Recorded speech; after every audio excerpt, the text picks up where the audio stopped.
Welcome to Shri Rajiv Gandhi IAS academy. Friends, இந்த வீடியோவில் ஜனவரி 31 current affairs எல்லாமே பார்க்க போகிறோம். சரி, வாங்க பார்க்கலாம். ஃப்ரெண்ட்ஸ், இந்த வீடியோடைய நோட்ஸ் எல்லாமே கீழே பிடிஎஃபாக டிஸ்கிரிப்ஷன் கொடுத்துருக்கோம். அது எல்லாமே கிளிக் பண்ணி டவுன்லோட் பண்ணிச்சிங்க. அப்புறம் நம்ம டெலகிராம் குரூப் லிங்க்மே கீழே டிஸ்கிரிப்ஷன் கொடுத்துருக்கோம். அதுலேயுமே கிளிக் பண்ணி ஜாயின் பண்ணிங்க. நம்முடைய டெலகிராம் குரூப்பில் கரண்ட் அஃபேர்ஸ் குவிசஸ் நடத்திட்டு வரோம். நீங்களுமே ஜாயின் பண்ணி அட்டன் பண்ணிக்கலாம். ஓகே, சரி வாங்க பார்க்கலாம். ஃபஸ்ட்டு, காந்தி ஜீவானந்தம் நினைவு இல்லம் எங்கு திறக்கப்பட்டது? இதற்கான ஆன்சர் சிவகங்கை. இப்போ பார்த்தீங்க அப்படின்னா, சிவகங்கை மாவட்டத்தில் மகாத்மா காந்தி மற்றும் கம்யூனிஸ்ட தலைவரான ஜீவானந்தம் இவர்களுக்கான மணிமண்டபம், அதாவது நினைவு இல்லம் அமைத்திருக்காங்க. ரூபாய் 3.27 கோடி மதிப்பில் இதை வந்து அமைத்திருக்காங்க. அதே மாதிரி காந்தி மற்றும் ஜீவானந்தம் இவர்களுக்கான வெண்கல சிலையும் திறந்திருக்காங்க. இந்த இரண்டையுமே எங்கே அமைத்திருக்காங்க அப்படின்னா, சிவகங்கை மாவட்டத்தில் சிராவயல் அப்படிங்கிற பகுதியில் தான் அமைத்திருக்காங்க.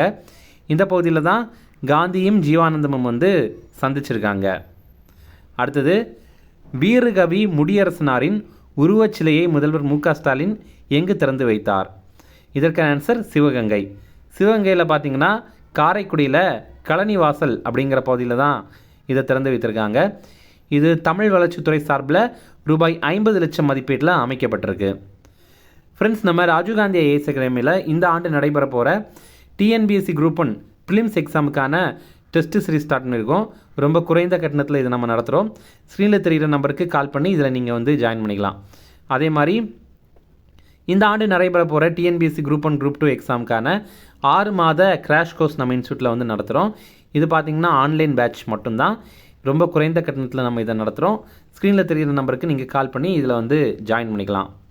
அடுத்தது, எந்த மாநிலத்தில் அமைந்துள்ள சாரி தந்து பாதுகாப்பு காப்பகம் ராம்சார் தளமாக அங்கீகரிக்கப்பட்டது? இதற்கான ஆன்சர் குஜராத். இது ரொம்ப ரொம்ப முக்கியமான கேள்வி. முதல்ல, ராம்சார் தள அங்கீகாரம் அப்படின்னா என்ன அப்படின்னா, எந்தெந்த பகுதிகளெல்லாம் சுற்றுச்சூழலுக்கு ரொம்ப ரொம்ப முக்கியமான பகுதியாக இருக்குதோ அதை ராம்சார் தளமாக அங்கீகரித்து அதை பாதுகாப்பாங்க.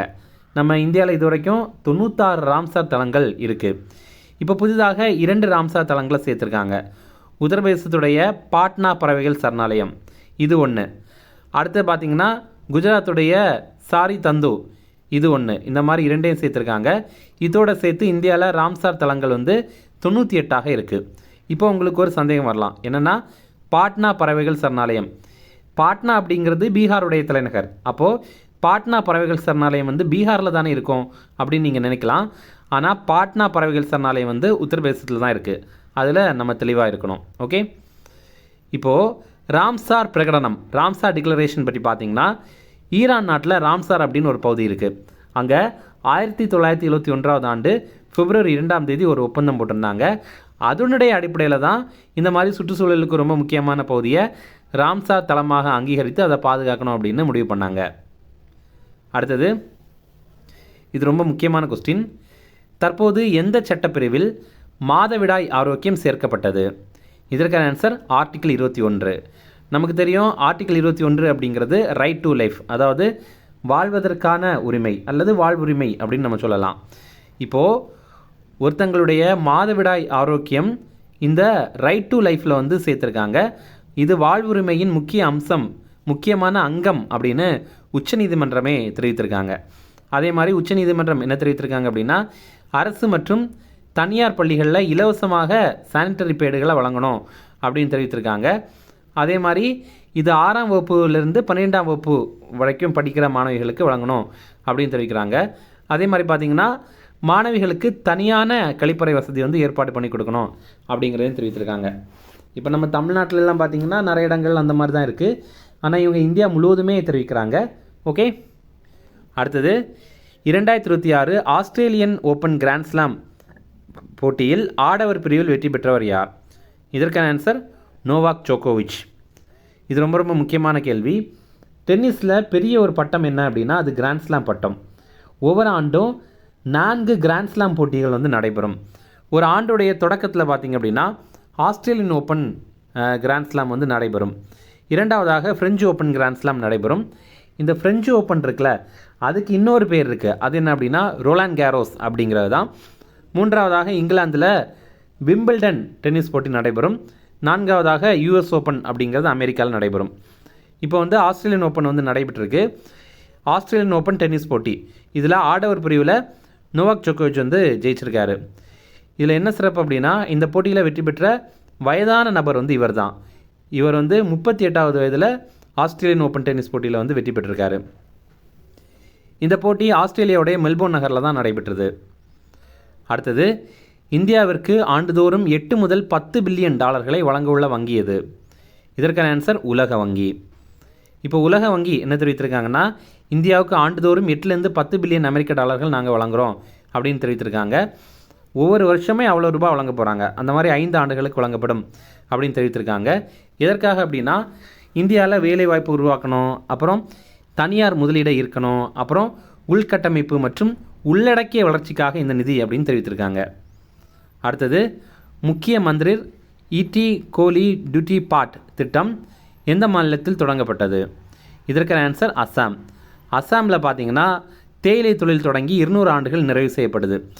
அப்போது அவங்களுக்கு அந்த தேயிலை தோட்ட தொழிலாளர்கள் இருக்காங்கள்ல, அவங்களுக்கு ஒரு 5000 ரூபாய் நிதியுதவி கொடுக்குற திட்டம் தான் இந்த ஒரு திட்டம். இதன் மூலமாக 6 லட்சத்திற்கும் அதிகமான தொழிலாளர்கள் பயன்பெறுவாங்க. அடுத்த முக்கிய தினங்கள், சர்வதேச வரி குதிரை தினம், இது ஜனவரி 31ஆம் தேதி. இப்போல்லாம் காடுகளில் வரி குதிரைகளுடைய எண்ணிக்கை குறைந்துட்டே வருது. அது குறித்து மக்களுக்கு விழிப்புணர்வு ஏற்படுத்தணும் அப்படிங்கிறதுக்காக தான் இந்த ஒரு தினத்தை கடைபிடிக்கிறாங்க. எதனால் காடுகளில் வரி குதிரைகள் எண்ணிக்கை குறையுது அப்படின்னா, வேட்டையாடுறது ஒரு ரீசன். இரண்டாவதாக, வாழ்விடங்களை அது இழக்குது, ஏன்னா கொஞ்சம் கொஞ்சமாக மக்கள் வந்து ஆக்கிரமித்துட்டே இருக்காங்க. மூன்றாவதாக, காலநிலை மாற்றம். வரிக்குதிரை வந்து கடினமான புற்களை உண்பதன் மூலமாக மென்மையான புற்கள் வளர வழிவகுக்குது. இது வந்து மற்ற புற்கள் மேய்கிற உயிரினங்களுக்கு உதவியாக இருக்கிறது. இனி ரிவிஷன் பார்க்கலாம். காந்தி ஜீவானந்தம் நினைவு இல்லம் எங்கு திறக்கப்பட்டது? இதற்கான ஆன்சர் சிவகங்கை. அடுத்தது, வீர கவி முடியரசனாரின் உருவச்சிலையை முதல்வர் மு க ஸ்டாலின் எங்கு திறந்து வைத்தார்? இதற்கான ஆன்சர் சிவகங்கை. அடுத்தது, எந்த மாநிலத்தில் அமைந்துள்ள சாரி தந்து பாதுகாப்பு காப்பகம் ராம்சார் தளமாக அங்கீகரிக்கப்பட்டது? இதற்கான ஆன்சர் குஜராத்.